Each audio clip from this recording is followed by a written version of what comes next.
Hello to everyone. Welcome to our second part of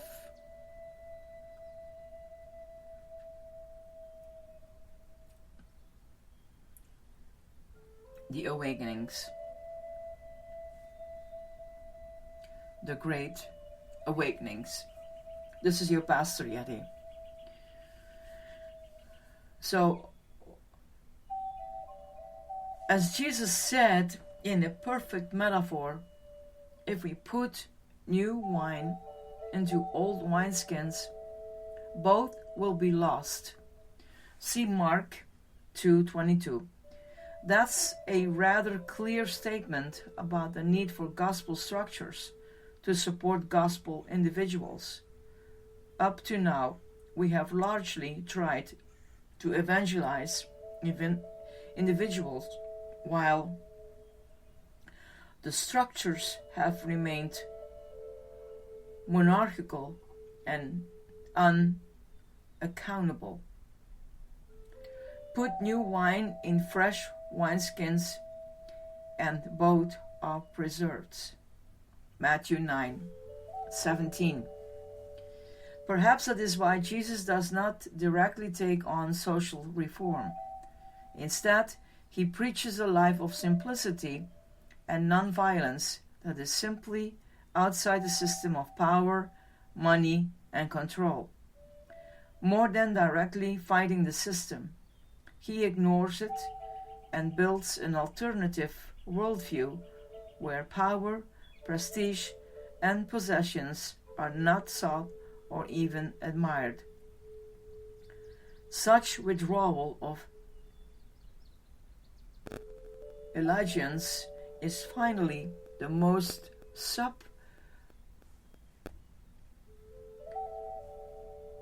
subversive act possible, because the powers that be can no longer control us, either positively or negatively, by getting us to react against them. We are no longer inside their reward and punishment system. Maybe that is why mystics, saints, and hermits so infuriated the body politic. They ignore the whole thing and build an alternative set of loyalties.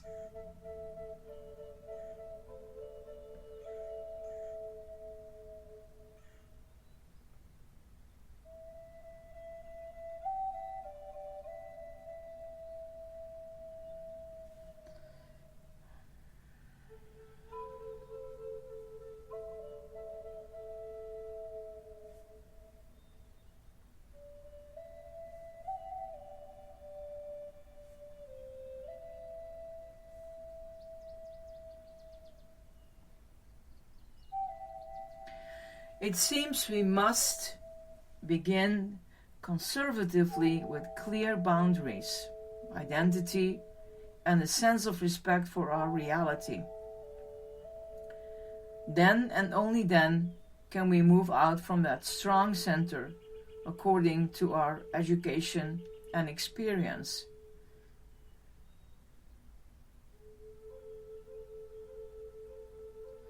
I really do not know any other way that works for the human soul. We cannot begin by being aimless, reactionary, and picking up pieces on our own. If we do, we have the extreme handicap of beginning at zero, which I don't think God ever intended for the individual. That's the necessary and good meaning of tradition. We were meant to be part of communities of custom, where some of the problems have already been named and resolved for us, even if we still have to do it our own way. The normal pattern that I found in mythology and story is that a healthy person always begins with idealism,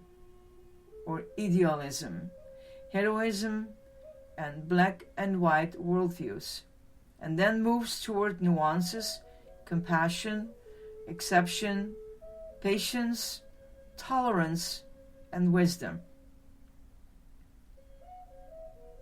We now have it backward. People begin with no boundaries or identity and then overreact by the middle of life and need all kinds of fundamentalistic certitudes, clarity, order, and absolute authority.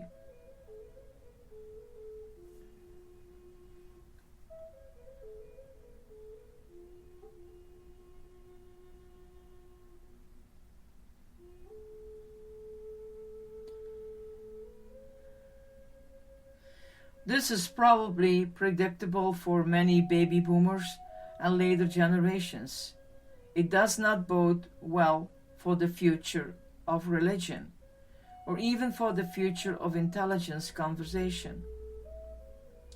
To live with healthy tradition is not an individual experience, it is a communal one.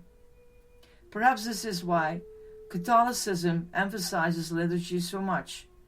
It is the one thing that pulls us into a communal space where we can ask different questions, look at reality from a different perspective, and be told different truths beyond the small truths of the private I. The endless telling of "this is me" story eventually becomes self-validating, self-imprisoning, and frankly, boring. Personal anecdotes becomes too small and aimless unless they are a part of some larger life narratives. That is the genius of family stories, mythologies, and the biblical mind. When we speak of rebuilding, we're talking in great part about the rebuilding of public world, public institutions, and public forums.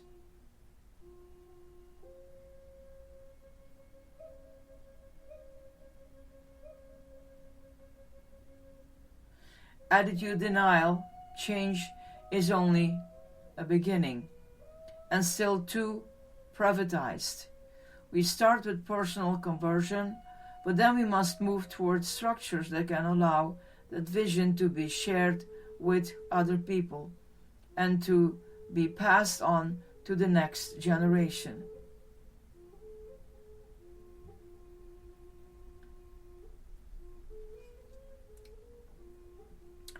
As I said before, conservative people tend to be better at this than progressives, who build few lasting structures.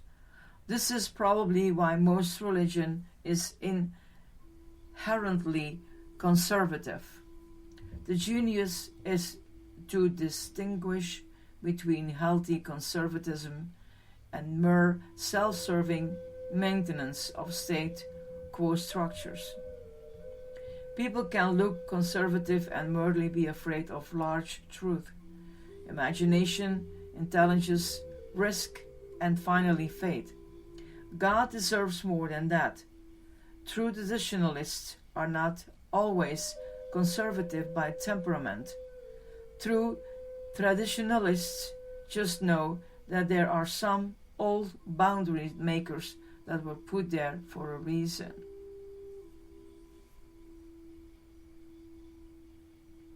Ralph Waldo Emerson, 1803 and 1882, the great American essayist, said, "Nothing great is ever achieved without enthusiasm."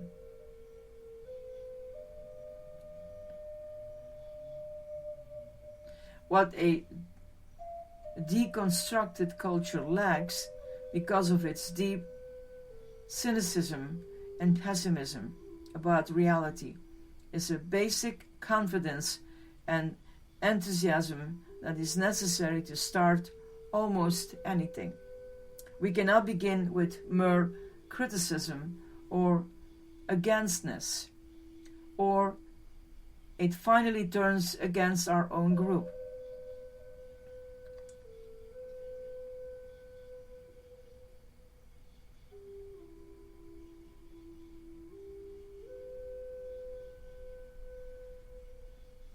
witnesses the later stages of most angry revolutions, even much of the work of the Protestant Reformation and the New Catholic reactionaries, who are already splitting over who is more orthodox.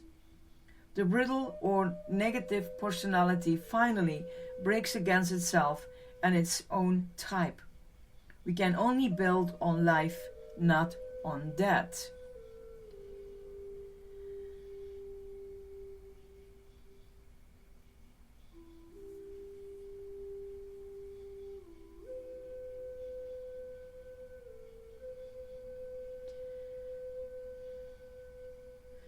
Most of us are not free to say yes before we say no.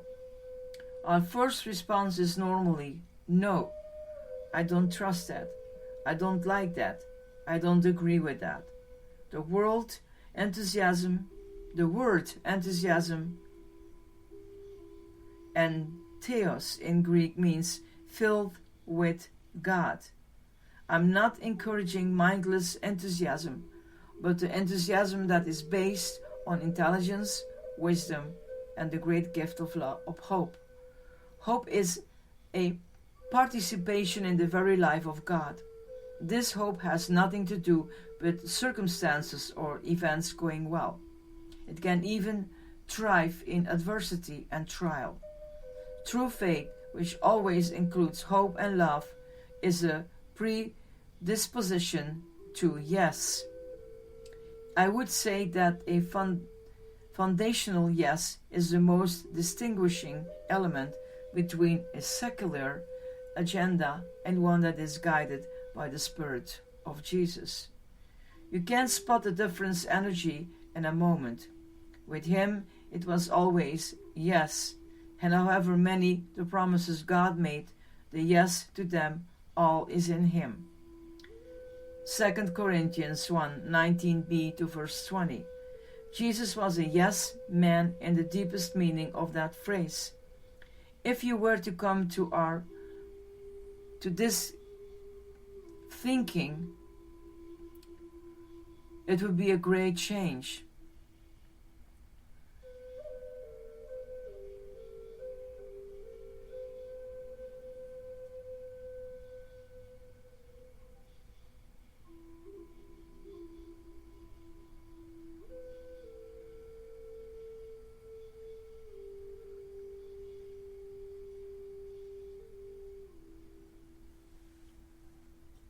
When we are doing God's thing, we don't need to push the river.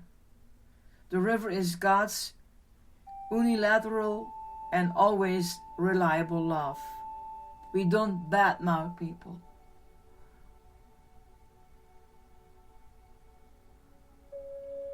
We don't push our own agenda in other people's throat, if I may say.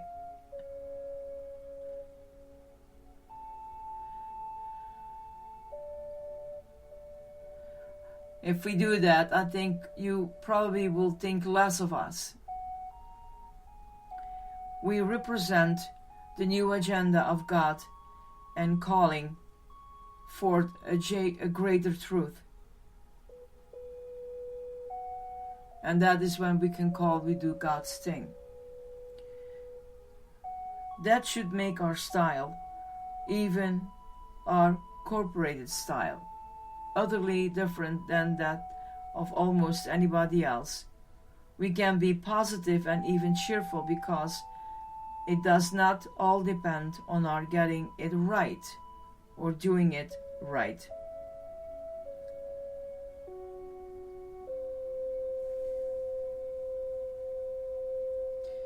Once we are critical or educated people, deconstructionism will come naturally to most of us. For some reason, no comes more easily than yes, and is almost the very proof that we are indeed sophisticated. But the destruction is rather useless without reconstruction, without a positive vision. As I said it earlier, it is the easiest thing in the world to point out what is wrong and who is wrong and to stand on a pedestal of superiority without doing anything positive or becoming a positive answer ourselves. After we deconstruct what are we actually for? An awful lot of activists on the left hand and reactionaries on the right have no positive vision. Nothing they believe in. No one they are in love with. They are just overwhelmed with what's wrong and think that by eliminating the so-called contaminating element, the world will be pure and right again. That is the major illusion of people on both left and right. In different ways, they are both into a politics of expulsion. It's just the object of their expulsion that is different. One day, the mainline Christian movement will itself recognize that Jesus was never into expelling or excluding, only transforming and integrating. In fact, you might say that for Jesus, the very act of expulsion is a problem.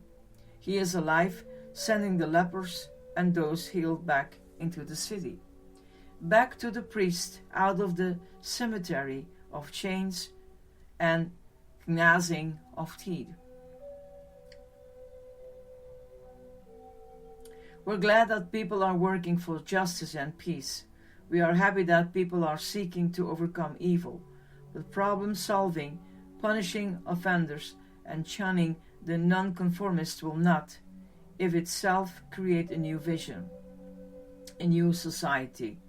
Without a positive vision, the book of Proverbs says, the people will perish. See 29:18. What the gospel, what true religion, what true mythology gives us is a cosmic and positive vision inside of which the soul can live safety. That's the only place from which lasting change ever comes. Jesus' terms for that totally positive vision, not against anybody or expelling anything, is the reign of God. He includes forgiven sinners instead of excluding or scapegoating them. In that light, it is rather amazing that institutional Christianity ever created the very concept of excommunication. Only the individual can do that to him or herself, and we had best not make it our corporate concern. Hinduism, the oldest religion in the world, has never excommunicated anybody. Garbage in, garbage out. The healing professions have been saying some people call this phenomenon karma or define it as meaning what we give out is what we'll get back. If we build on that, we end up with that. If we build on life, we end up with more of the same, because spiritual gifts increase with uses. A Hasidic master put it best of all: rag the muck this way, rag the muck that way, it will still be muck. In the time I am brooding over it, I could be stringing pearls for the delight of heaven.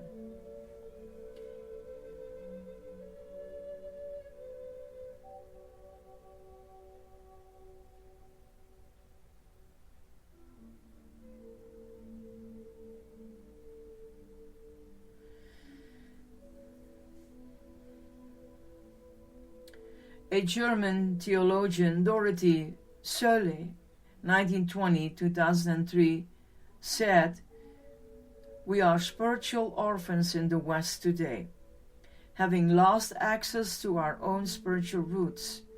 which are the only ones that we have. She's right. The young people of Germany, she said, travel the world to find their own spiritual heritage. They can't find it at home anymore because everybody has rejected their own tradition after it failed them so miserably in the Nazi era.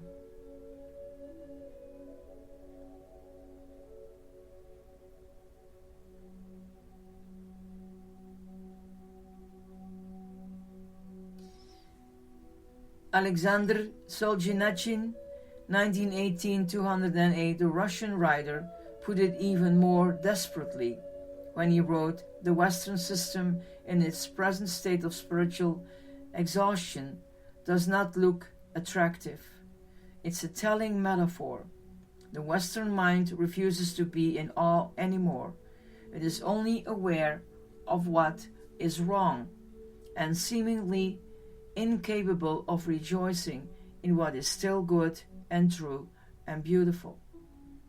The only way out is through a new imagination and new cosmology, creating by positive God experience, education, liberal politics, problem solving, and rigid ideology are all finally inadequate by themselves to create cosmic hope and meaning.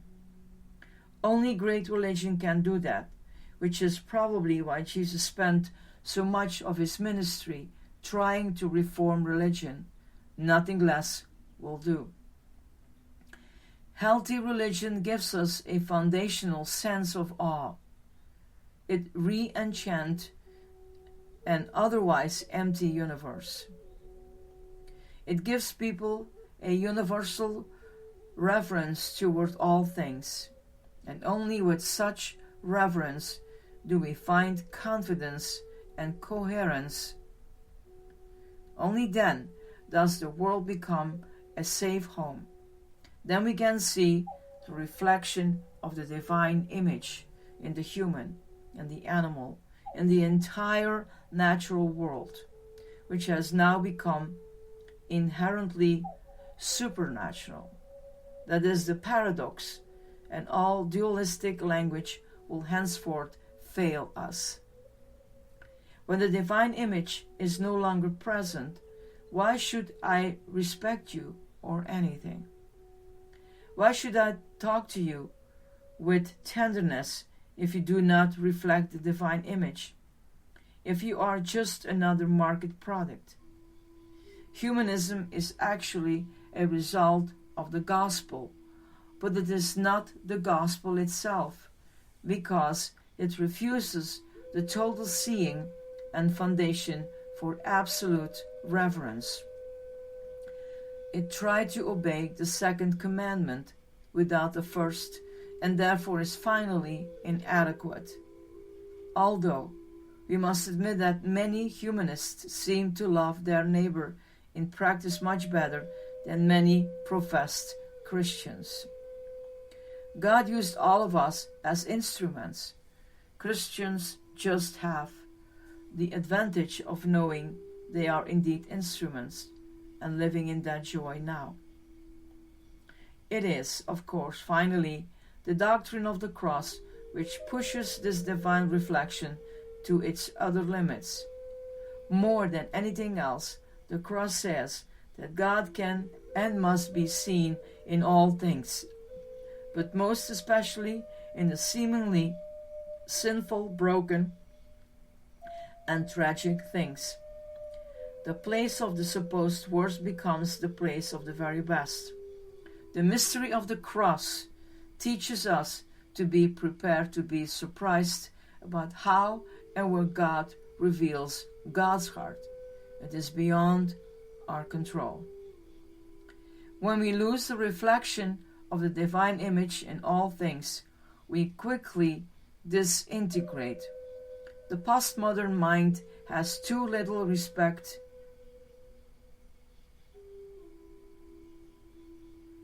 to look again.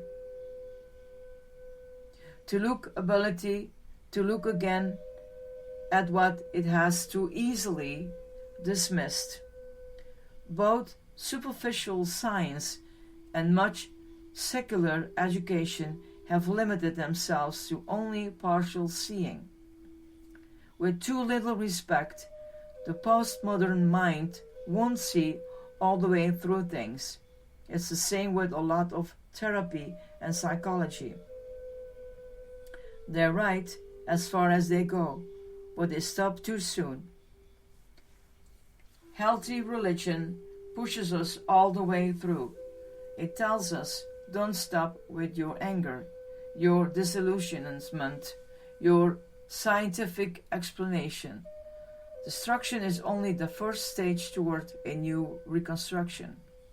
The biblical prophets would have called it the toppling of idols, which rightly precedes the entrance into the temple of the true sacred. Christianity and its mature forms keeps pushing us toward the necessary tragic, the folly of the cross, as Paul calls it in 1 Corinthians 1:18. Normally the way God pushes us is by disillusioning us with the present mode. Until the present falls apart, we will never look for something more. We will never discover what it is that really sustains us. That dreaded falling apart experience is always suffering in some form.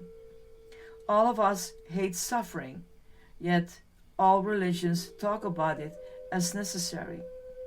It seems to be the price we pay for the death of the small self and the emergence of the true self. When we finally come to terms with our true identity in God,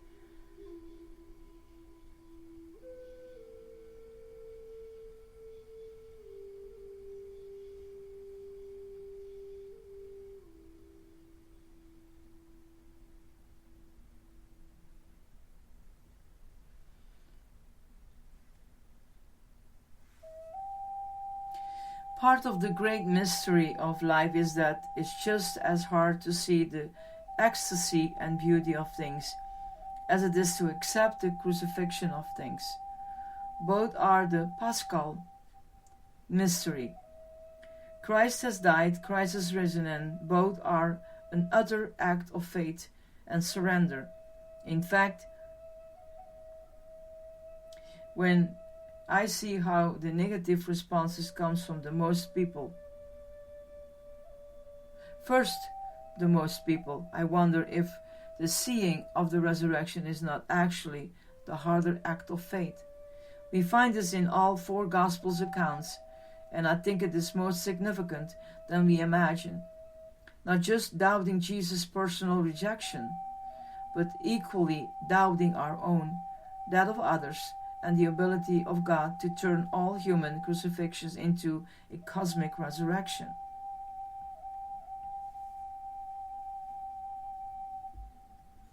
Romano Guardini, 1885 and 1968, said something that I still don't like. I wish he had not said it, but I know it to be true. He said, "The imperfections of the church are the cross of Christ." It was the high priest, the elders, and the scribes who turned Christ over for crucifixion. On the smaller level, it is also our closest friends and partners who often try us the most. Note the necessary betrayals of Peter and Judas. Betrayal had to happen. See John 17:12 and Acts 1:16. I don't fully understand why it is that way, but it seems that the very vehicles that proclaims and promote the Christ mystery in us are also its greatest obstacles. Yet this is also a consolation, because the broader church is only a larger reflection of me. The individual and the corporate body mirror one another, challenge one another, convert one another. The individual and the corporate body are foils to one another. A foil is any person or thing which, by strong contrast, underscores or enhances the other. They are necessary foils, I suspect, although it often seems to work in only one direction. The individual believer must also be allowed to challenge the corporate body to a deeper faithfulness to Jesus. We shouldn't be too surprised at the common antagonism within the church. We always hate truth when it's too close to us. We are always most capable of hating the people who are closest to us. We all know that the greatest antipathies are often between husband and wife, parent and child, Christian and other Christian. The mirror revealing our own shadow is held too close to our face. The church closeness to Christ carries with it that same peril. It carries the weight of this great Christ mystery, and it knows what Christ will demand of the soul. So even though the church proclaims the Christ, it is, in fact, afraid of Christ. How could it not be? If we faced up to what Christ is actually saying, we would have to live up to it. So the Christian ego struggles to survive, blocks and guards against the great Christ as he comes charging down the field of history. Strange, isn't it?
We can do better.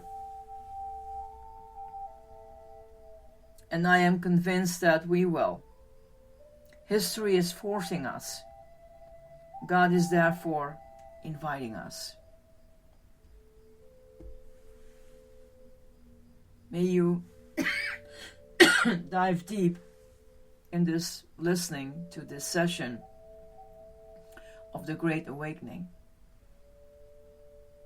Let us focus on where we are and what we can do about to challenge it, to make it better. Christ, your life. And may God bless you. This is your Pastor Yadi. Bye-bye.